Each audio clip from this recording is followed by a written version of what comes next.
Estamos em 1898 e você está participando de escavações em Saqqara. Esse lugar não muito distante do Cairo está repleto de tumbas e pirâmides antigas. Você está no clima de Indiana Jones e espera encontrar algo realmente fenomenal e ficar famoso. Ouro, manuscritos, mapas do tesouro, múmias de faraós famosos. Espere, um pássaro de madeira? Você está realmente desapontado, pois mais parece um brinquedo comum. Um brinquedo antigo, mas ainda assim... Mal sabia você que, anos depois, alguém diria que seu pássaro era, na verdade, um antigo monoplano. O artefato, apelidado de Pássaro de Saqqara, é feito de madeira de figueira do faraó. O pássaro tem uma envergadura de apenas 18 centímetros e pesa cerca de 40 gramas. Um souvenir original perfeito do Egito, eu diria. Ele tem mais de 2.000 anos e parece bem simples, sem nenhum entalhe de penas ou outros ornamentos intrincados. No entanto, tem um bico e olhos, o que faz com que nosso achado se pareça com um falcão, o emblema da divindade Horus. Sua cauda é bastante incomum, pois é quadrada, estranhamente ereta e parece que a parte afundada dela era o lugar de uma peça que agora está faltando. Os seres humanos adoram resolver um bom mistério, por isso houve várias tentativas de explicar o uso do passarinho. A primeira, muito simples, é que se tratava de um objeto cerimonial. A segunda ideia é que se tratava de um brinquedo para uma criança de uma família abastada. Poderia ter sido uma espécie de bumerangue, que era um conceito popular no Egito Antigo. Depois, houve uma teoria de que o pássaro havia sido usado como um catavento. Mas essa teoria foi desmentida, pois a figura não tem nenhum furo ou marca, exceto o que foi feita no Museu do Cairo para fixar o artefato em exposição. Portanto, não havia como pendurá-la no passado. Quase um século depois que a ave foi encontrada, o egiptólogo Dr. Khalil Messerra propôs uma nova teoria de que poderia ter sido um modelo de um monoplano. Ele acreditava que a ave não tinha um plano de cauda horizontal. Por outro lado, suas asas estavam dispostas em um ângulo reto, semelhante aos dos aviões modernos. Ela poderia ter funcionado para gerar a sustentação aerodinâmica necessária para os voos. O Dr. Messerra também afirma que, naquela época, era comum colocar em tumbas modelos em miniatura de invenções tecnológicas. Então, será que os antigos egípcios realmente inventaram o avião em 200 a.C.? Isso faria com que os irmãos Wright, que são considerados os inventores da aviação, ficassem muito chateados.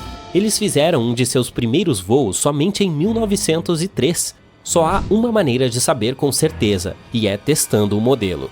Mas você sabe, o Museu Egípcio no Cairo dificilmente deixaria uma de suas estimadas peças voar como um brinquedo. É por isso que o designer de planadores Martin Gregory construiu um modelo semelhante, desta vez de madeira de balsa, e concluiu que mesmo com a falta do plano de cauda, o avião não voaria muito bem. Caso resolvido? Não é bem assim.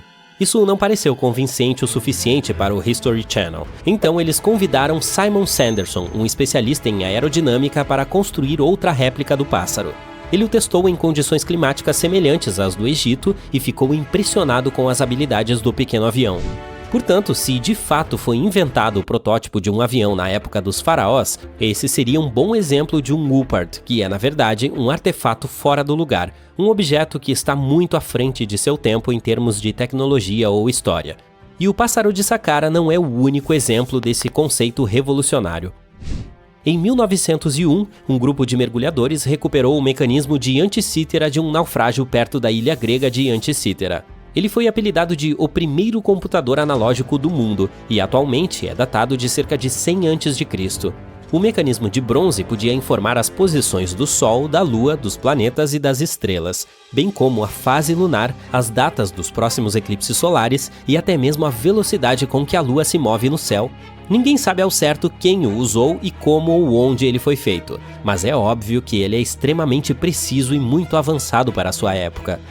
Os primeiros vasos sanitários com descarga do mundo foram inventados em meados do século XX. Brincadeira! Os antigos minoanos da ilha mediterrânea de Creta e a civilização do Vale do Indo tiveram essa brilhante ideia ao mesmo tempo, há cerca de 4.000 anos.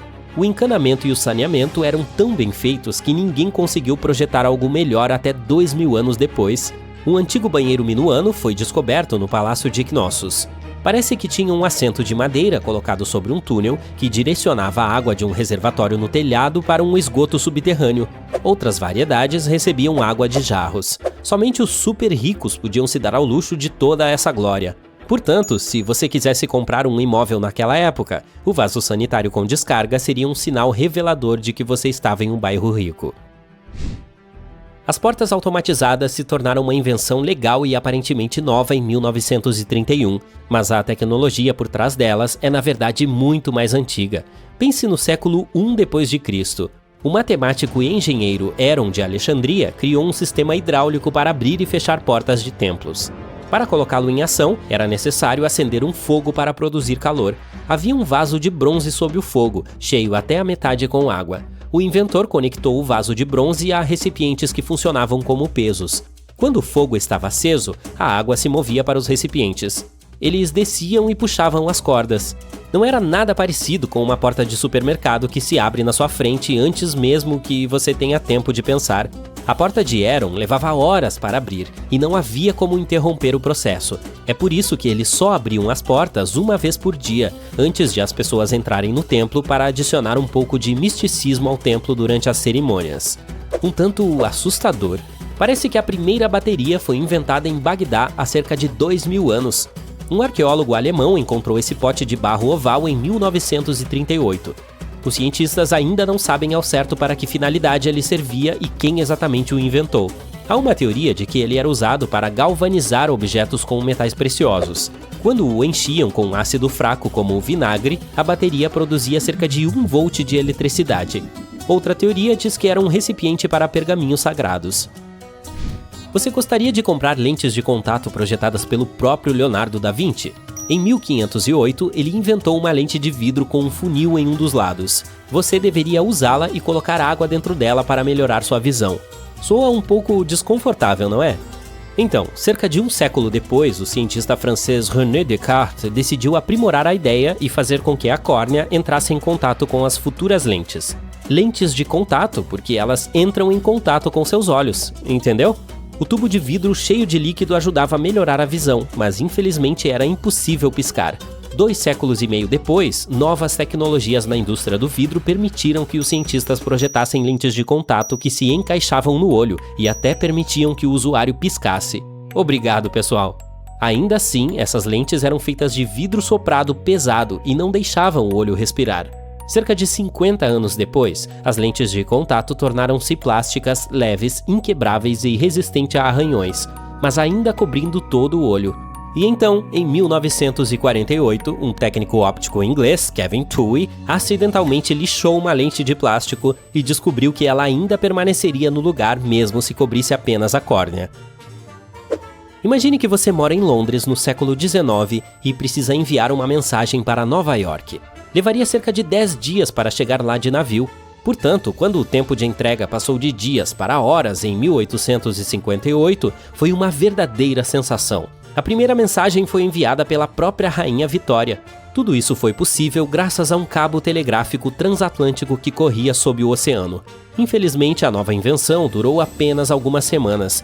Foram necessários anos para trazê-la de volta à vida. Os antigos textos indianos mencionam carruagens lindamente decoradas ou palácios inteiros chamados vimanas que podiam decolar e, em questão de segundos, voar até o espaço. Algumas pessoas acreditam que esses vimanas só existiram na mitologia indiana, mas também é possível que tenham se baseado em uma tecnologia real que se perdeu ao longo dos séculos. De acordo com os Vedas, que são os antigos textos religiosos indianos, havia um elefante vimana com vários motores e muitos outros tipos com nomes de animais e pássaros. Havia um para viagens locais, um para visitar diferentes países e um para viajar à Lua e a vários planetas. Todos podiam desenvolver uma grande velocidade. Um Vimana tinha o superpoder da invisibilidade, outro apresentava o formato de uma esfera e foi construído com os ventos produzidos por Mercúrio. Dizia-se que esse Vimana gerava um raio enorme como o Sol e fazia barulho como o trovão de uma tempestade. Todos os Vimanas eram inquebráveis e perfeitos para atacar os inimigos. Para operar um Vimana, seria preciso saber muitas coisas, assim como os pilotos de avião de hoje, 32 segredos no total. Eles abrangem a estrutura da aeronave e os truques da decolagem e das manobras sem cair. Também se esperava que o piloto soubesse como ser visto e não visto, como se esconder, como ser rápido, como gerenciar contrações e expansões e muitos outros truques. Para esconder a máquina voadora dos inimigos, o piloto era instruído a se mover para a 8ª camada da atmosfera acima da Terra e usar o poder dos raios solares escuros. Essa instrução pode parecer um pouco estranha, mas havia outras, mais realistas, que ainda fazem sentido na aeronáutica moderna. Há seções de textos antigos sobre os Vimanas que se concentram em detalhes como rotas de voo, treinamento de pilotos, navegação, até mesmo roupas adequadas para pilotos e alimentos recomendados para voos longos. Havia ainda muitos detalhes técnicos sobre o uso de metais que absorviam o calor, os metais utilizados e os pontos de fusão. Os defensores da teoria de que os Vimanas eram mais do que apenas mitos têm certeza de que os antigos indianos dificilmente entrariam em todos esses detalhes apenas para contar uma bela história. Portanto, esses veículos voadores podem ter sido reais e muito à frente de seu tempo, como muitas outras grandes invenções indianas. No século VI a.C., um médico indiano chamado Sushruta escreveu basicamente o guia original de medicina e cirurgia. Por causa de seu trabalho, ele foi chamado de o pai da cirurgia. Sushruta estabeleceu os detalhes de centenas de plantas medicinais e descreveu procedimentos cirúrgicos completos. Ele deu instruções sobre reconstruções de nariz e transplantes de pele de uma parte do corpo para outra. O método original de rinoplastia, que envolvia a retirada de um pedaço de pele da testa para reconstruir o nariz, ainda é usado atualmente. Mas naquela época tinha um propósito um pouco diferente de surpreender os seguidores da pessoa nas mídias sociais. Essa plástica ajudou as pessoas que perderam seus narizes como punição por crimes ou em brigas. É preciso agradecer a um antigo prodígio da matemática indiana, Aryabhata, pela invenção do zero. Pode não parecer grande coisa, mas sem ele não teríamos um sistema binário nem computadores. As pessoas antes do século V da era atual só pensavam em algum tipo de sinal para indicar nada. A invenção tornou a adição, a subtração e outras operações matemáticas muito mais fáceis. Você pode ver o zero mais antigo que existe esculpido na parede de um templo em Gwalior, na Índia. A civilização do Vale do Indo dispunha de réguas em 1500 a.C. ou ainda antes. Feitas de marfim, elas foram encontradas durante escavações no que é hoje o Paquistão e o norte da Índia. E eram amplamente usadas na arquitetura com uma precisão surpreendente. Elas tinham unidades que correspondiam a cerca de 2,5 cm, marcadas com subdivisões precisas dentro de 5 milésimos de 2,5 cm. A próxima invenção é mais um conceito do que um item físico. A padronização consiste em definir as regras com base em um grupo de pessoas, coisas ou interesses. Uma de suas aplicações interessantes, com a qual todos nos acostumamos, é o peso padrão. Independentemente de usar libras ou quilogramas, você precisa das medidas universais de peso, certo? Por isso, devemos uma grande homenagem aos comerciantes da civilização do Vale do Indo, que viveram há cerca de 4.000 anos. Eles estavam medindo tudo, desde grãos de alimentos até artigos de luxo sofisticados, usando esses pesos padronizados que tinham sistemas matemáticos decimais e binários. Embora não dispusessem de equipamentos de alta tecnologia, conseguiram uma grande precisão empregando cálculos complexos e até mesmo areia para a construção. Sua arte de padronização chegou à Pérsia e à Ásia Central, tornando-se basicamente o padrão global de observação de peso. Se yoga é o seu exercício preferido, você definitivamente tem um motivo pessoal para apreciar os antigos gênios indianos. Há mais de 5.000 anos, durante o domínio da civilização Indus-Sarasvati, no norte da Índia, a yoga foi mencionada pela primeira vez nos Vedas. A prática foi refinada e moldada ao longo dos séculos até se tornar um ensinamento massivo com mais de 200 escritos sagrados dedicados a essa forma de obter a iluminação. No início da era atual, a yoga ganhou uma nova trajetória graças a um escritor hindu, Patanjali, que estabeleceu um sistema em seu texto, o Yoga Sutras. A prática se tornou um rejuvenescimento de todo o corpo, algo que prolonga a vida com posturas que ainda hoje são feitas no tapete. A yoga chegou ao mundo ocidental somente no século XIX e se espalhou como um incêndio. O xadrez, o melhor jogo de todos os tempos para os intelectuais, também é uma invenção indiana. Seu ancestral chamava-se chaturanga e era um jogo de tabuleiro estratégico que começou a ganhar popularidade cerca de 3.000 anos antes da era atual. Essa versão indiana antiga do xadrez era jogada por 4 pessoas e não 2, e tinha 64 casas. Cada jogador tinha 8 peças que variavam de peões a reis, bispos e cavalos. E não havia um dado padrão de 6 faces, rolava-se com um dado oblongo. Os jogadores que se enfrentavam eram na verdade aliados, formando 2 equipes com base na direção em que se sentavam. O xadrez que conhecemos e amamos atualmente foi mencionado pela primeira vez na literatura indiana antiga em uma lenda. Ela dizia que a esposa de um vilão chamado Ravana havia inventado o jogo para diverti-lo. A palavra shampoo vem da palavra hindi que significa acalmar ou amassar. A substância foi inventada na Índia em 1762 e era originalmente utilizada para massagens na cabeça, daí o nome. O primeiro shampoo era feito de óleos e ervas naturais. Os comerciantes britânicos se apaixonaram pela ideia e a levaram de volta para a Inglaterra. Levou anos até que o óleo original para massagem na cabeça evoluísse para o shampoo como conhecemos hoje, mas ainda assim é uma invenção indiana. Ao contrário dos gregos antigos, que usavam peles de animais, os indianos começaram a cultivar algodão nos séculos 5 e 4 a.C. Eles utilizavam fios de algodão para produzir tecidos que logo se tornaram um grande sucesso no Mediterrâneo e em outros países. A juta e a lã também têm suas origens na Índia. A caxemira, o tipo mais fino e exclusivo de lã, vem na verdade da região de mesmo nome na Índia. Os botões que ficam orgulhosamente naquele seu cardigã de caxemira também têm origens indianas antigas. Há cerca de 5.000 anos, a civilização do Vale do Indo começou a cortar conchas em formas geométricas com pequenos furos. No início, eram apenas decorações, mas depois as pessoas começaram a empregá-las para prender roupas. Quando se pensa em pioneiros da comunicação por rádio, o nome de Marconi geralmente rouba os holofotes. Ele recebeu o Prêmio Nobel de Física em 1929 por seu trabalho inovador. Mas há um herói desconhecido nesse jogo, e seu nome é Jagdish Chandra Bose. Ele descobriu as ondas de comunicação de rádio em 1895 e disparou uma onda eletromagnética a mais de 25 metros de altura na prefeitura de Calcutá, que atravessou paredes, tocou um sino e até mesmo acionou um pouco de pólvora. Marconi pegou uma página do livro de Bose usando sua invenção, o coesor de mercúrio, como um projeto para seu próprio rádio bidirecional. Bose não patenteou sua criação genial, por isso só recebeu o crédito um século depois.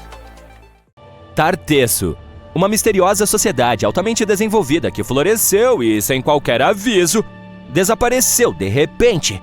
Além disso, antes de desaparecerem completamente, eles realizaram alguns rituais estranhos, como se estivessem tentando se salvar de alguma coisa. Mas o que aconteceu com essas pessoas? Vamos tentar descobrir.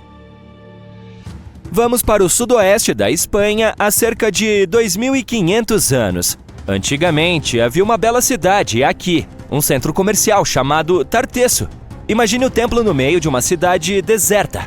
Um edifício monumental de 2 andares de tirar o fôlego. Tem um cheiro forte de carne fritando no ar. E a fumaça da fritura sobe até o céu, cobrindo os padrões do santuário. O sol já se pôs e é hora de se preparar para o ritual. Entramos no antigo salão monumental. Lá dentro, centenas de pessoas se reúnem em torno de uma longa mesa de madeira forrada com delicadas cerâmicas e tigelas de bronze. Elas se banqueteiam e bebem. Essas pessoas se divertem muito mais do que os animais do lado de fora do prédio. Esses animais estão sendo preparados para o ritual. Cavalos, vacas, porcos, burros e até cachorros. Todos eles foram trazidos aqui para apaziguar as divindades. E o que acontece depois do ritual em si é ainda mais maluco. No final da cerimônia, as pessoas pegam tochas e ateiam fogo em todo o edifício. Tudo se transforma em cinzas e brasas. E quando as últimas brasas se apagam, elas pegam pás e começam a enterrar o lugar. Elas levarão pelo menos vários dias para enterrar o antigo santuário sob pilhas de terra. Elas trabalham incansavelmente. Em alguns lugares, a espessura das camadas de lama e argila chegará a quase 4,5 metros. E então essas pessoas, os últimos Tartessos conhecidos, simplesmente deixam esse lugar e desaparecem do nosso mundo para sempre.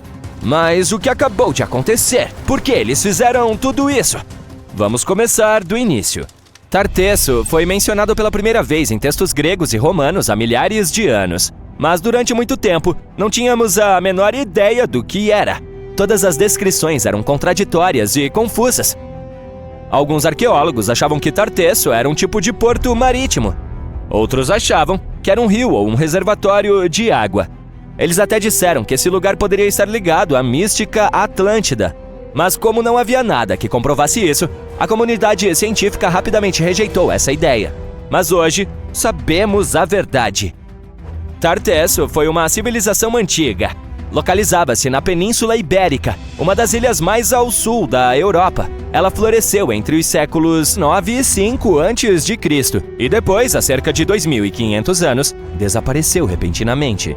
Eles eram muito ricos. A ilha tinha abundantes reservas de metal, portanto sua economia era próspera. Prata, cobre, chumbo e outras coisas boas eram extraídas das montanhas locais da Sierra Morena. Quase todos os habitantes locais estavam envolvidos no comércio. Para eles, era algo comum.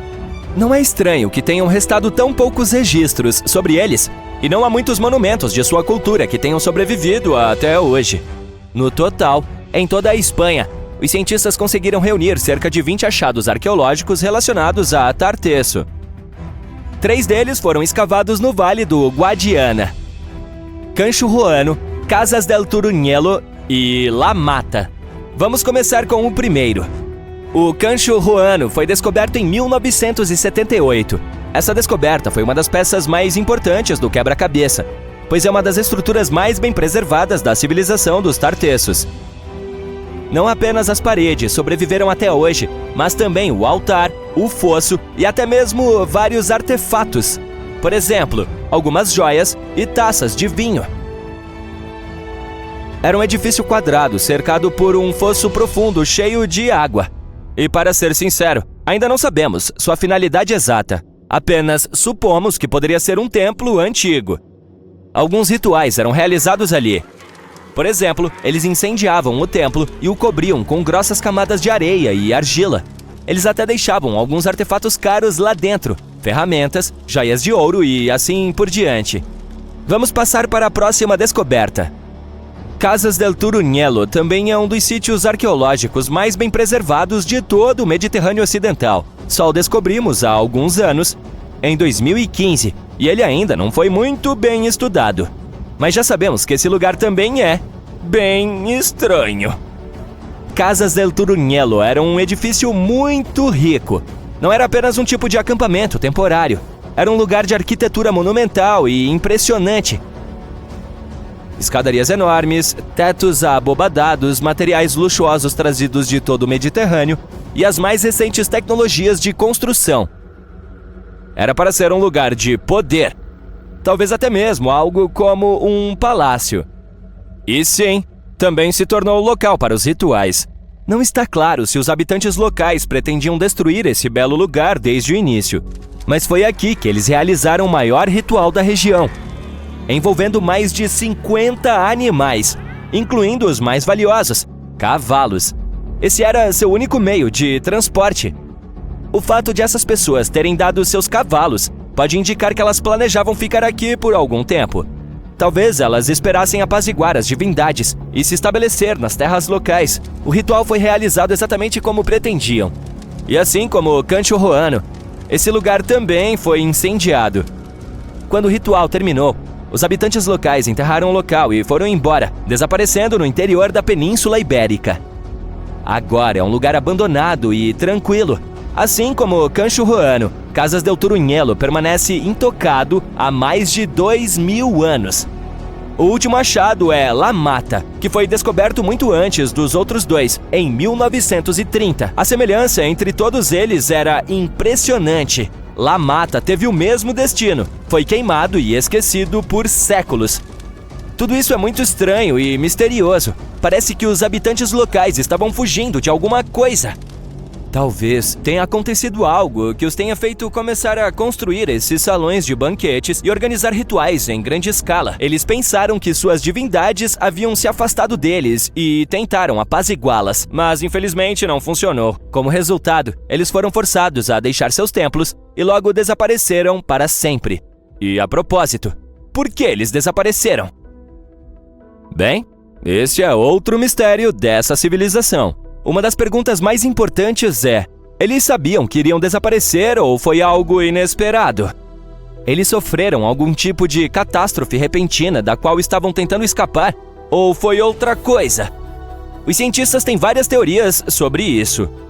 A primeira teoria diz que pode ter havido vários grandes terremotos e subsequentes tsunamis nessa região. Esses desastres naturais destruíram os assentamentos locais e desmoralizaram gravemente os sobreviventes. Talvez eles estivessem buscando salvação para isso. Outra teoria é que houve alguns problemas com o comércio. Como eles eram ricos em metal e viviam de sua economia, qualquer problema nela poderia levar a grandes problemas. Se eles tivessem algum tipo de crise de mineração, as relações entre as diferentes nações poderiam piorar muito e as coisas poderiam ficar bem desagradáveis. A verdade provavelmente está em algum lugar no meio. A teoria mais atual diz que por volta do século 6 a.C., um tsunami de grande escala atingiu o porto. Isso prejudicou muito a economia, o que piorou a relação entre Tartesso e seus vizinhos. De qualquer forma, isso parece ser uma especulação. Esse lugar é como um sonho que se tornou realidade para os arqueólogos. Ele armazena uma enorme quantidade de informações e segredos que ainda não foram desvendados. Os Tartessos não tinham ideia de que, ao enterrar seus artefatos, estavam dando um verdadeiro presente para os cientistas do futuro. E enquanto os cientistas continuam a estudá-los, podemos conferir o que eles já descobriram. Os amantes da história podem ver ferramentas dos Tartessos, estatuetas de cavalos e marfins decorados no Museu Arqueológico de Badajoz. Esperamos que, no futuro, os cientistas descubram mais coisas interessantes sobre essa civilização e finalmente consigamos descobrir o que aconteceu com eles. Os cientistas fazem descobertas que mudam o mundo, mas até eles podem enfrentar mistérios. Aqui estão 10 coisas que intrigaram esse pessoal. Imagine que você ouve constantemente um zumbido de baixa frequência e ninguém consegue rastrear a origem. Cerca de 4% da população mundial ouve o hum. É um som sem localização. Pessoas de todo o mundo ouvem isso. Então o nome varia de Taos hum a Auckland hum. O som está apenas no limiar da audição humana. As pessoas ouvem menos quando estão do lado de fora e o som fica mais alto em ambientes fechados, especialmente à noite. O que é ainda mais assustador é que você não pode deixar de ouvir depois que ouviu uma vez. Os primeiros casos foram registrados em Bristol, no Reino Unido, datando de meados da década de 1970. Os cientistas têm várias teorias sobre a origem do zumbido e por que apenas algumas pessoas podem ouvi-lo. No entanto, não tem uma resposta clara. Pode ocorrer quando as ondas do mar se movem no fundo do oceano. Elas sacodem a terra quando colidem com as plataformas continentais. Ou isso pode estar acontecendo por causa de erupções vulcânicas e terremotos. E quanto aos sinais de rádio de frequência ultrabaixa usados para se comunicar com submarinos, ou mesmo 5G. Upsweep é outro tipo de som não identificado. Foi descoberto em 1991 no Oceano Pacífico. O som é alto o suficiente para ser gravado em todo o oceano. Os cientistas teorizam que ele pode estar relacionado à atividade vulcânica subaquática. Curiosamente, o volume do som diminuiu em comparação com seu nível quando foi descoberto pela primeira vez. No entanto, ainda pode ser detectado. Além disso, é sazonal, atinge seu maior volume na primavera e no outono. Será que está relacionado a mudanças sazonais? Ninguém sabe ao certo. A próxima coisa misteriosa da nossa lista é um monumento em forma de cone encontrado no Mar da Galileia, em Israel. Ele foi descoberto acidentalmente por um sonar em 2003, mas as descobertas foram publicadas apenas em 2013. O monumento pesa 60 mil toneladas. Já foi submerso pelas águas. Os arqueólogos dizem que o monumento é enigmático porque eles não conseguem descobrir de onde vem. Não sabem a que está conectado ou sua função. Então, essa coisa grande e incomum permanece um mistério. Vamos para Göbekli Tepe, Turquia. Esse lugar oferece a você um dos sítios arqueológicos mais significativos do mundo. Por que isso é importante? Bem, ele tem enormes pedras esculpidas com cerca de 11 mil anos de idade. Para você ter uma ideia, elas são 6 mil anos mais velhas que Stonehenge. Os povos antigos colocaram essas pedras antes de começarem a cultivar ou fabricar ferramentas de metal ou cerâmica. Então, a existência desse lugar vai contra a cronologia da civilização que conhecemos, segundo a qual as pessoas cultivavam primeiro e construíam depois. Aparentemente, não foi bem assim. De qualquer forma, uma pergunta é: qual era o objetivo aqui? Isso foi construído para adorar alguns espíritos? Sim, os arqueólogos acreditam que pode ser o templo mais antigo do mundo. Paleodictyon nodosum. Sim, eu sei que parece uma fórmula química, mas é um fóssil vivo encontrado nas profundezas do oceano. Uma criatura fez essas marcas hexagonais, com certeza. No entanto, os cientistas não conseguem identificar o artista. Mas o que quero dizer com fóssil vivo? Bem, Paleodictyon nodosum é uma criatura que se acredita produzir um padrão quase idêntico aos fósseis de Paleodictyon. É um animal parecido com um verme? Os cientistas não sabem. Uma coisa é certa, não se trata de algo aleatório criado por forças geológicas. Falando em fósseis, dá uma olhada nesse gigante. Seu nome informal é Godzillus. Foi descoberto em 2011 por um paleontólogo amador, que é um cientista que estuda a história da vida na Terra por meio da análise de registros fósseis. De volta ao Godzillus. Ele tem quase 2 metros de comprimento e 3 metros de altura se você medir na vertical. Esse fóssil tem 450 milhões de anos, vindo da época em que Cincinnati estava debaixo d'água. Pode ser um tapete de algas fossilizado, mas alguns cientistas têm opiniões diferentes. Esse é um enorme túnel encontrado na América do Sul. Ele tem pelo menos 8 mil a 10 mil anos. A princípio, os pesquisadores descobriram algumas cavernas colossais. Eram enormes e bem construídas.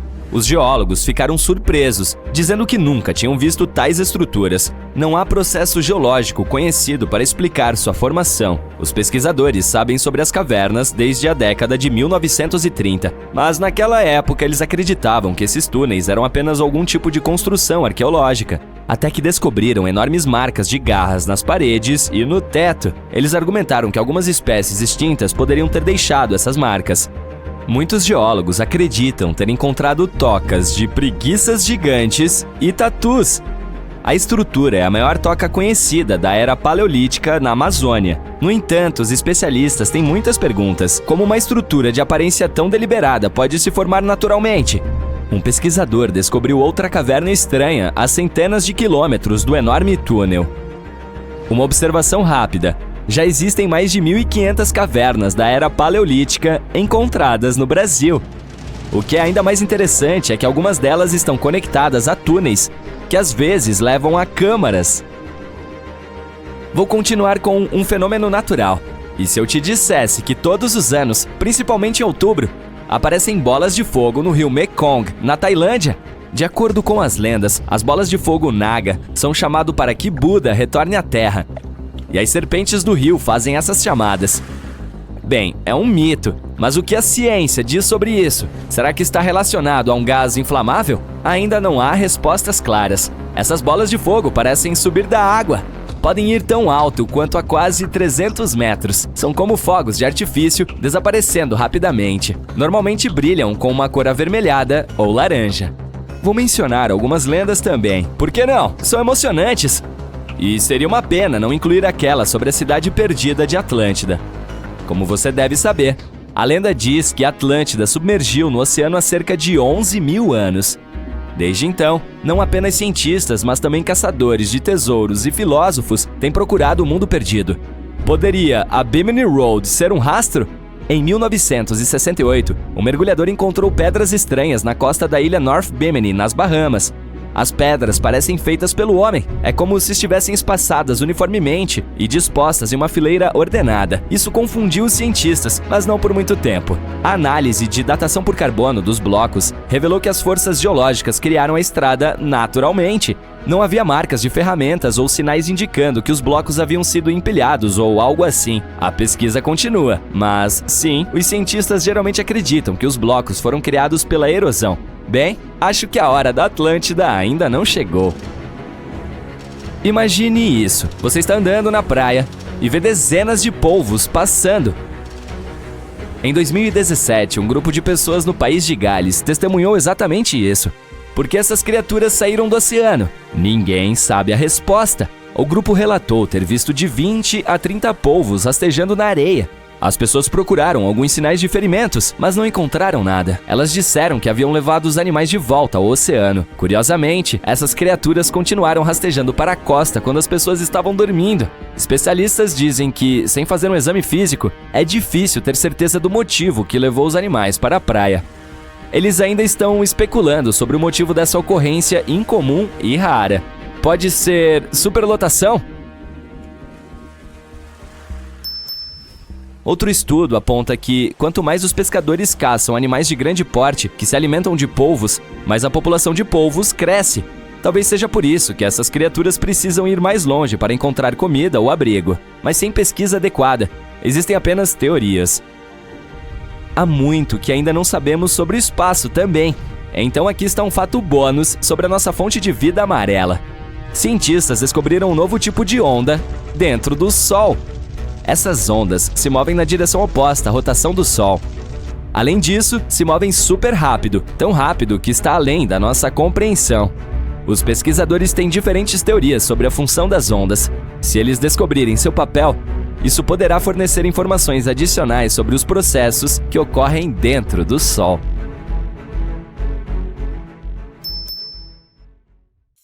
É noite e você está prestes a entrar no local de descanso final do faraó Tutankhamon.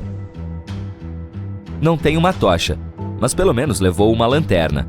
Então desce vários lances de escada e percebe como as paredes são esculpidas em hieróglifos e o que parece ser um feitiço que diz: aqueles que levarem qualquer coisa deste lugar serão condenados para sempre. Mesmo que você realmente não acredite, isso assusta um pouco. Aí encontra uma enorme porta de pedra. É uma armadilha? Você consegue abri-la. Mas não! É apenas uma câmara vazia. Uma checada no mapa. Ok, parece que está indo na direção certa.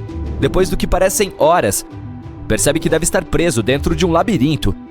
Então tenta refazer seus passos, mas não consegue mais encontrar a porta de onde veio. É isso, pensa com si mesmo. Você caiu na armadilha do faraó. Ok, todos nós já vimos filmes de Hollywood em que o personagem principal está explorando ruínas antigas e enfrenta algumas armadilhas perigosas, certo? Diziam que a realeza egípcia protegeu seus lugares de descanso final com escorpiões e cobras venenosas, portas de correr que prendem intrusos por toda a vida e pedras gigantes rolantes que esmagam qualquer um em seus caminhos. A questão é, essas armadilhas eram realmente reais? Lamento ser o estraga-prazeres, mas isso tudo é ficção. Esses artifícios elaborados eram tecnológicos demais para as civilizações antigas colocarem. Isso não quer dizer, no entanto, que não houvesse armadilhas. Povos como os egípcios e os maias são conhecidos por sua prática de construir monumentos inteiros dedicados aos que já faleceram. Essas estruturas muitas vezes refletem a posição que uma pessoa ocupa na sociedade. Então, para as realmente importantes, as VIPs de seus tempos, foram construídos enormes monumentos para abrigar seus corpos muito tempo depois de sua morte. Algumas dessas civilizações acreditavam que a vida continuaria do outro lado do véu. Por esse motivo, uma pessoa seria enterrada junto com os pertences de sua vida atual. Se tivesse muito dinheiro e poder, isso significava que seu lugar de descanso estaria cheio de riquezas e ouro. Agora imagine se você morasse no Antigo Egito e soubesse exatamente onde todas as tumbas do faraó estavam localizadas. Então, ouviu rumores sobre a quantidade de riqueza mantida nesses lugares. Talvez ficasse tentado a dar uma olhada, certo? Estamos falando de grandes salas cheias do chão até o teto, com artefatos de ouro, joias e até dinheiro. Quer dizer, parece tentador. E como não havia guardas de segurança protegendo a entrada desses locais, os egípcios precisavam ser criativos para guardar tantas riquezas. Essas antigas civilizações encontraram algumas armadilhas úteis. Uma recorrente era construir cômodos vazios dentro do monumento para confundir o intruso. Vamos dar uma olhada no local de descanso final de Amenhotep III como exemplo. Foi construído na cidade de Luxor, num local também conhecido como Vale Ocidental dos Reis. 2 engenheiros franceses descobriram originalmente o monumento entre 1905 e 1914. A estrutura é enorme e possui mais de 10 câmaras conectadas por longos corredores e escadas íngremes. A Câmara do Rei é a mais escondida, e para um forasteiro tentar encontrá-la, provavelmente entrará em muitas salas vazias antes. Outros faraós tentaram proteger suas riquezas, instalando monumentos com pisos falsos que escondiam poços de até 6 metros de profundidade. Dessa forma, um visitante desavisado e indesejado seria surpreendido pelo buraco fundo a caminho da câmara de descanso do rei. Ao lado dessas armadilhas, os faraós fizeram questão de construir corredores em estilo de labirinto e paredes falsas. Dessa forma, os ladrões poderiam levar horas até acharem a verdadeira câmara real. Quanto aos poços com cobras venenosas, se houvesse algum réptil dentro dos monumentos, ele provavelmente entrou por conta própria e não ficaria lá por muito tempo. Não há como as cobras sobreviverem anos e anos sem comida dentro desses locais. Então sim, outra crença induzida por Hollywood aqui. Se essas armadilhas parecem chatas, os arqueólogos encontraram um bloqueio interessante no local de descanso final da Rainha Vermelha de Palenque, no México. Essa foi uma das cidades maias mais poderosas do México pré-colombiano. E acreditava-se que a Rainha Vermelha era a avó do último rei. Sem dúvida, alguém de grande importância para o Império. Em sua homenagem, um enorme monumento foi construído para guardar seu corpo após sua morte. A descoberta da tumba em si já foi emocionante. Os arqueólogos encontraram um monumento antigo ao cavar no local em 1994. A primeira coisa que viram foi uma sala com uma porta escondida. Assim que a abriram, descobriram um longo corredor. Finalmente, no final dele, ficava o aposento da rainha. A equipe de arqueólogos estava muito animada para desenterrar essa câmara com a múmia da própria monarca ainda dentro dela. Eles a encontraram acompanhada de suas pérolas, conchas de jade e pedras caras. Mas enquanto exploravam os restos mortais, viram algo bastante estranho. A sala estava cheia de um pó vermelho. Os pesquisadores sabiam que essa cor era importante para o povo maia e que muitas de suas roupas e edifícios eram decorados com ela. Mas não entenderam por que a rainha foi enterrada com essa substância vermelha desconhecida. Depois de levarem uma amostra para uma análise mais aprofundada, descobriram que o pó era cinábrio, um mineral muito perigoso. Quando inalado, ele pode causar sérios danos à saúde. A equipe concluiu que isso só poderia ser uma armadilha para quem tentasse roubar suas riquezas. Ok, pós tão perigosos podem ter funcionado como as armadilhas mais intensas que vimos até agora. Mas talvez a maneira mais barata de afastar visitantes indesejados fosse espalhar feitiços escritos por todo o monumento. Provavelmente vamos rir disso hoje, mas antigamente eles eram mais ou menos eficazes. E geralmente diziam que a pessoa que pegasse qualquer coisa daquele lugar teria um destino trágico. Alguns feitiços diziam que os intrusos perderiam suas casas em grandes incêndios ou inundações terríveis. Outros davam conta de que os larápios teriam problemas de saúde incuráveis e não diagnosticados, mas não eram suficientes para impedir os roubos. Existem algumas histórias sobre como esses feitiços podem ter sido reais. Uma delas é do famoso egiptólogo britânico Howard Carter, o responsável por desvendar o local de descanso do faraó Tutankhamon na década de 1920.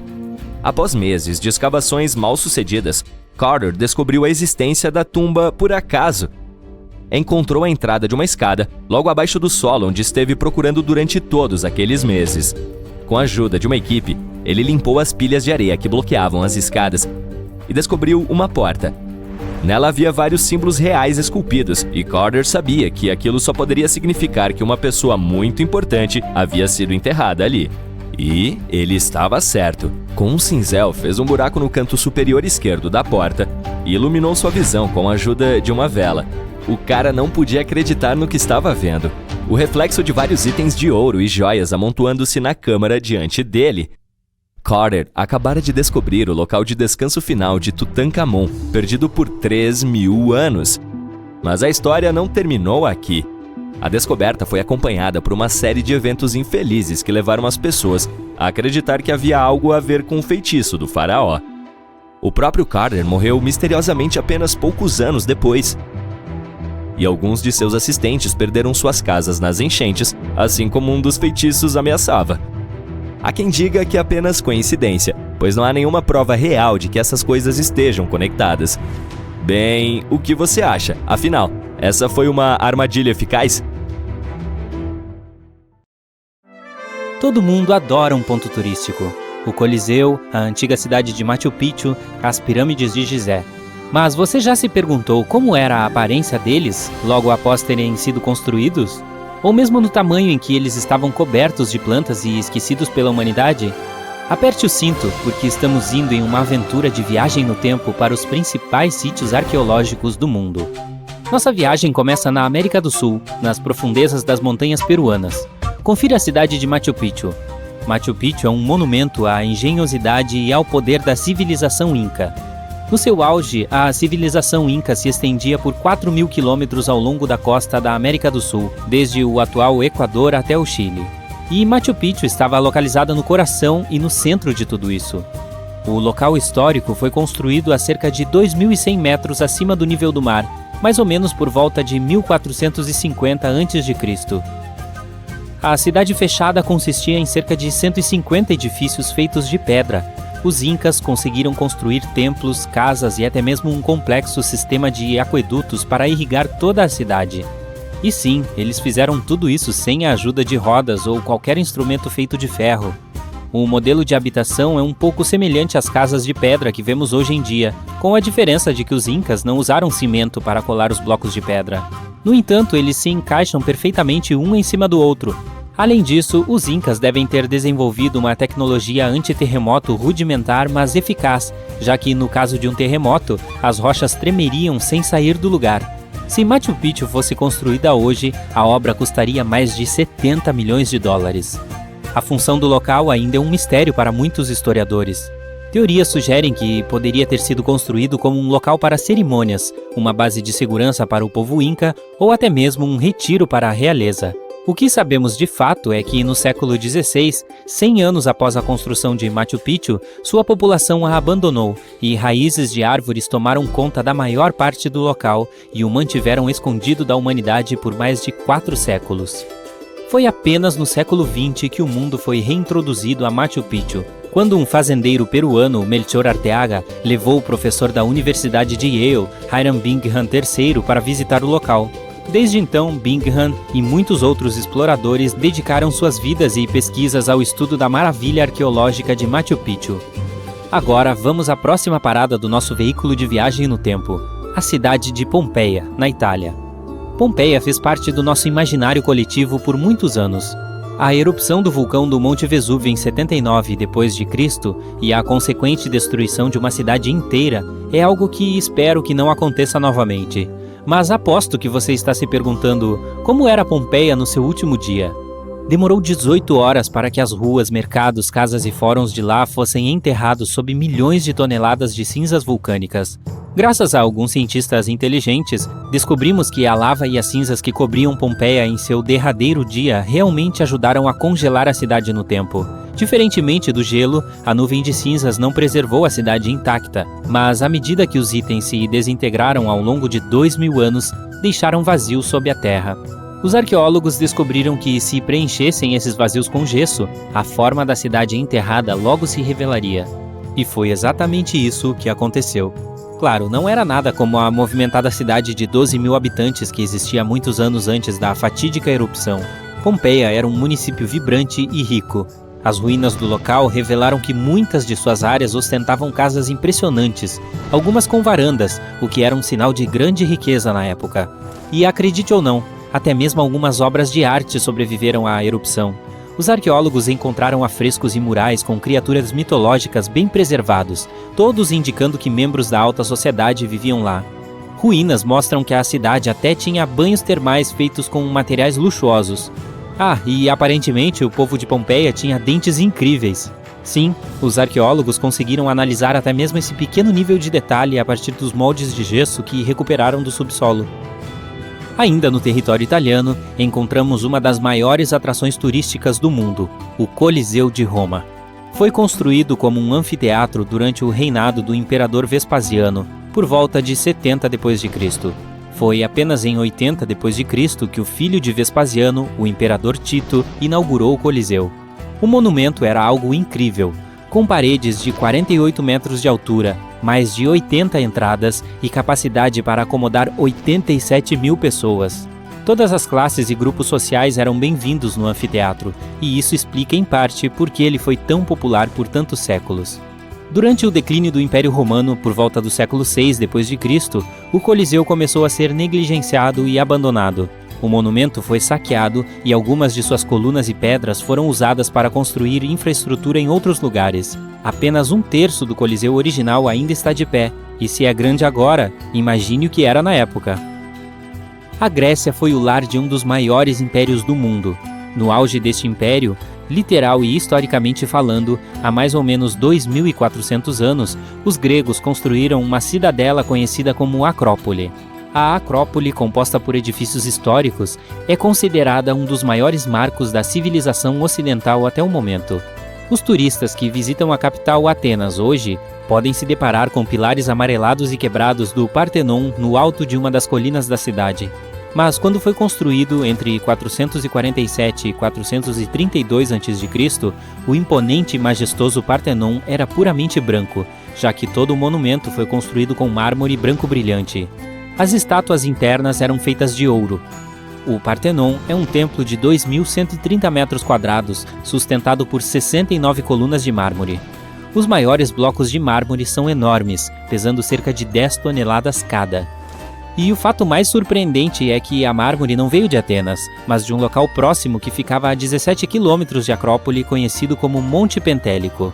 Historiadores intrigados com a origem do material primário para a construção de Acrópole encontraram pequenos e grandes blocos de mármore espalhados pelo chão do Monte Pentélico. Havia também uma estrada pavimentada que os gregos haviam construído para transportar as rochas ao redor. Mas talvez o monumento mais impactante de todos os tempos esteja localizado no coração do Oriente Médio, nos arredores da cidade egípcia do Cairo. As pirâmides são consideradas uma das 7 maravilhas do mundo antigo. O complexo da pirâmide de Gizé foi construído como um túmulo para o faraó Quéops há cerca de 4.500 anos. Entre 20.000 e 30.000 pessoas participaram do projeto de construção. É composto por 3 pirâmides, Quéfren, Miquerinos e Gizé. O enorme monumento é feito de aproximadamente 8.000 toneladas de granito e mais de 550.000 toneladas de argamassa, o que lhe dá a aparência que tem hoje. Você acreditaria se eu lhe dissesse que as pirâmides nem sempre tiveram essa aparência? Longe disso. Elas eram de um branco brilhante com uma ponta triangular dourada na parte superior. Isso ocorre porque os egípcios usaram mais de 6 milhões de toneladas de calcário para cobrir toda a estrutura rochosa com forma de degraus. Tudo para que elas brilhassem sob a luz solar implacável do céu egípcio. A pirâmide de Quéfren permaneceu a estrutura mais alta da Terra feita por humanos por mais de 3.800 anos. Era a única pirâmide de 8 lados no Egito e acreditava-se que se alinhava com o cinturão de Órion. É considerada a construção mais alinhada voltada para o norte. Em 1979, foi inscrita na lista de Patrimônio Mundial da Humanidade da Unesco. Vamos até a cidade indiana de Agra para visitar rapidamente o Taj Mahal. Você pode conhecê-lo como Taj, mas também pode ser chamado pelo seu nome mais cativante, uma lágrima na bochecha do tempo. O Taj levou mais de 22 anos para ser construído e foi encomendado em 1632 pelo imperador mogol Shah Jahan como uma declaração de amor por sua terceira e favorita esposa, Mumtaz Mahal. Foi feito com mármore branco marfim e, surpreendentemente, devido à conservação cuidadosa, ainda permanece muito semelhante ao que era quando foi construído. Acho que toda essa conversa de marcos históricos me deixou com vontade de viajar.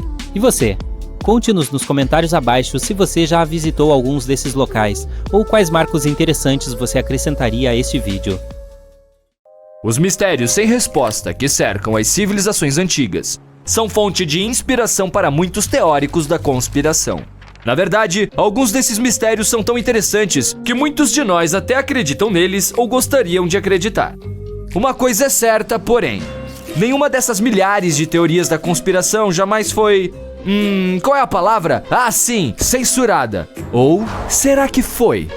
Todos sabemos que a CIA fez algumas coisas questionáveis ao longo da história em prol da segurança nacional. Mas você não esperaria que um livro fosse uma ameaça nacional e internacional. A CIA recentemente liberou partes de um livro que fala sobre antigas civilizações perdidas e os eventos catastróficos que as fizeram desaparecer há milhares de anos. Este livro misterioso foi escrito em 1963 por um cara chamado Chan Thomas e seria publicado pela Emerson House em 1965, até que a CIA entrou em ação. Por alguma razão misteriosa, eles censuraram esse livro, que só foi lançado ao público recentemente. Mas aqui é onde fica interessante. O livro foi liberado em 2013 devido à Lei de Liberdade de Informação, porém não foi lançado ao público até 2016. No entanto, mesmo após lançado, levanta algumas questões. A versão original deste documento tinha 284 páginas, mas o ensaio lançado em PDF foi fortemente censurado, ficando com apenas 57 páginas. Ou seja, 1/5 do documento total. As páginas foram editadas antes de serem divulgadas ao público, para que ninguém notasse que havia páginas faltando. No entanto, não se sabe realmente por que este livro foi censurado inicialmente, mas tem algum conteúdo interessante que reuni aqui. O autor do livro tinha bastante imaginação e um enorme amor pelas civilizações antigas. E mesmo que o que ele tinha a dizer seja muito instigante, algumas coisas são simplesmente bizarras. Ele acreditava que nosso planeta estava preso em um ciclo interminável de mudanças de polos e deslocamentos da crosta terrestre que seriam responsáveis pelas extinções em massa de muitas civilizações que existiram há mais de 6.000 anos, mesmo antes dos sumérios. Ele acreditava que esses eventos causaram mais danos à Terra do que meteoros, e parece ter baseado sua teoria em alguns artefatos que existem ao redor do mundo, mas que na realidade não haviam sido notados até recentemente. Mas vou entrar nisso daqui a pouco. Essas extinções em massa sobre as quais o livro fala incluem o fim da Idade do Gelo, quando enormes camadas de gelo de 3 km de espessura desapareceram do norte da Europa, América do Norte e Canadá, e causaram a extinção de 100 espécies. E aqui está como o autor ilustra sua hipótese. Ele acredita que houve uma mudança de polo geomagnético, que causou modificações catastróficas tanto na atmosfera quanto na crosta terrestre, resultando na extinção de muitas civilizações ao longo do tempo. No entanto, mesmo que a mudança de polo geomagnético seja real, ela não aconteceria da noite para o dia, seria muito lentamente, apenas a cada poucas centenas de milhares de anos, de acordo com os cientistas. Mas é ainda mais complicado do que parece. É um fato bem conhecido que o Polo Norte fica em algum lugar acima do Alasca, e o Polo Sul fica próximo ao centro da Antártida. Agora, esses são os polos geográficos, e sempre serão o Norte e o Sul. No entanto, os polos magnéticos da Terra viraram algumas centenas de milhares de anos atrás. Então, se você tivesse uma bússola, digamos, 700.000 anos atrás, ela apontaria para o Sul e mostraria a Antártida. Mas o autor do livro tem uma teoria diferente. Ele acreditava que a virada dos polos magnéticos norte e sul não acontece a cada poucas centenas de milhares de anos, mas a cada 12.000 anos. E que essa virada ocorre em apenas algumas horas, causando um apocalipse catastrófico. Ele dizia que isso acontece como resultado de uma explosão dentro do núcleo terrestre. Essa explosão faria com que os polos magnéticos girassem, mas também com que a crosta terrestre se movesse.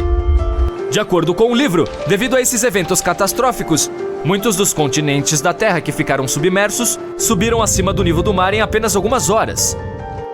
Bem, aqui é onde fica interessante. O autor também afirma que os Andes peruanos estavam sob o oceano antes da última mudança de polo. E mesmo que pareça improvável, já que os Andes estão aproximadamente 6.700 metros acima do nível do mar, foram encontradas evidências para apoiar essa afirmação no final dos anos 80. Os cientistas encontraram ossos e fósseis de baleias que dizem ter milhões de anos no topo dos Andes e nas montanhas do Himalaia. Também é sugerido no livro que o congelamento profundo pelo qual a Terra passou durante o evento Dryas recente fez com que a corrente do Golfo fosse interrompida, e ele aponta algumas evidências interessantes para apoiar essa teoria. Mamutes congelados foram encontrados presos em blocos de gelo com comida ainda na boca. Bem, isso é um verdadeiro mistério, porque o clima frio é da natureza deles, e eles estavam entre os poucos animais que poderiam realmente sobreviver na Era do Gelo. Então, o que poderia ter feito com que eles congelassem tão rapidamente? O documento descreve a Grande Pirâmide de Gizé como um verdadeiro enigma também. A pirâmide de Gizé é feita de 2,5 milhões de blocos de pedra colocados uns sobre os outros com grande precisão. Sua base tem cerca de 230 metros de largura e sua altura é de mais de 137 metros. Até hoje, ainda não conseguimos explicar como ela foi construída. E é muito difícil entender seu design interno também. Por dentro, a pirâmide não tem semelhanças com as outras pirâmides. E apesar da crença popular, não foram encontradas múmias em nenhuma delas. Se você acha isso um pouco estranho, espere pelo próximo. Não há absolutamente nenhum hieróglifo encontrado em nenhuma das pirâmides. E isso vale para os dois lados. O que estou querendo dizer? Também não há pirâmides, ou qualquer coisa que se assemelhe a uma pirâmide em nenhum hieróglifo. O Sr. Thomas acredita que as pirâmides foram criadas centenas de milhares de anos antes dos egípcios por uma civilização que foi extinta. Falando em civilizações, em seu livro, ele até menciona os gregos. Ele afirma que, na Grécia, havia outra antiga raça de pessoas que também foi extinta. Ele afirma que eles eram extremamente altos, com olhos azuis e cabelos loiros, e tinham acesso a uma avançada tecnologia, que os gregos não poderiam conhecer nem mesmo em seu auge. Antes de nos afastarmos muito dos blocos de pedra, vamos falar sobre outro mistério: o templo em Baalbek, no Líbano, e os gigantescos blocos em sua base. Essas pedras que compõem Heliópolis também foram usadas para o templo em Roma. As fundações dos templos são feitas de pedras de trilito de 900 toneladas. E, segundo o autor, isso é a prova de que deve ter havido uma antiga civilização perdida com tecnologia avançada. A maioria dos arqueólogos afirma que essas pedras foram feitas pelos romanos. No entanto, não há evidências para apoiar isso. Os romanos não tinham o equipamento tecnológico para fazer as pedras, nem para erguê-las. Então podemos pensar, e se eles simplesmente as fizessem naquele lugar, naquele momento? Bem, essas pedras também foram levantadas a 9 metros de altura e colocadas uma ao lado da outra com precisão matemática. E não podemos nos esquecer dos blocos no topo de Heliópolis, no Líbano, que pesam cerca de 800 toneladas cada. Mas espere até ouvir o próximo. Os romanos nem assumem essas pedras. Eles alegam que construíram as laterais, mas não levam o crédito pelas pedras da base, extraordinariamente grandes e pesadas. O autor também faz uma observação interessante sobre a distância entre a capital romana e Baalbek, no Líbano. Por que os romanos construiriam as maiores pedras monolíticas do mundo em uma área tão remota e tão longe de sua capital e reivindicariam crédito por isso? Bom, pessoal, para mim é um mistério. Agora, vamos passar para o enigma mais intrigante: a Ilha de Páscoa, que está localizada no meio do Oceano Pacífico ou em lugar nenhum, se você preferir. O autor questiona como as pessoas a encontraram ou mesmo se estabeleceram em uma ilha tão remota há tanto tempo. Um dos significantes da Ilha de Páscoa são as estátuas Moai e o mistério em torno de quem elas retratam e por quê. O que é uma questão ainda maior é como elas foram criadas, movidas e posicionadas nos lugares em que foram encontradas. De acordo com este documento, a Ilha de Páscoa fazia parte de um continente agora perdido chamado Mu, que foi afundado no Oceano Pacífico em um cataclismo desastroso que aconteceu durante uma dessas mudanças de polos. O continente de Mu, segundo esse livro, era tão grande quanto a América do Sul, e o que hoje chamamos de Ilha de Páscoa é apenas o que restou desse continente. O autor também acredita que foi isso que aconteceu com a cidade perdida da Atlântida. Platão é até citado sobre isso, afirmando que toda a cidade de Atlântida afundou muitos quilômetros sob as ondas em apenas um dia.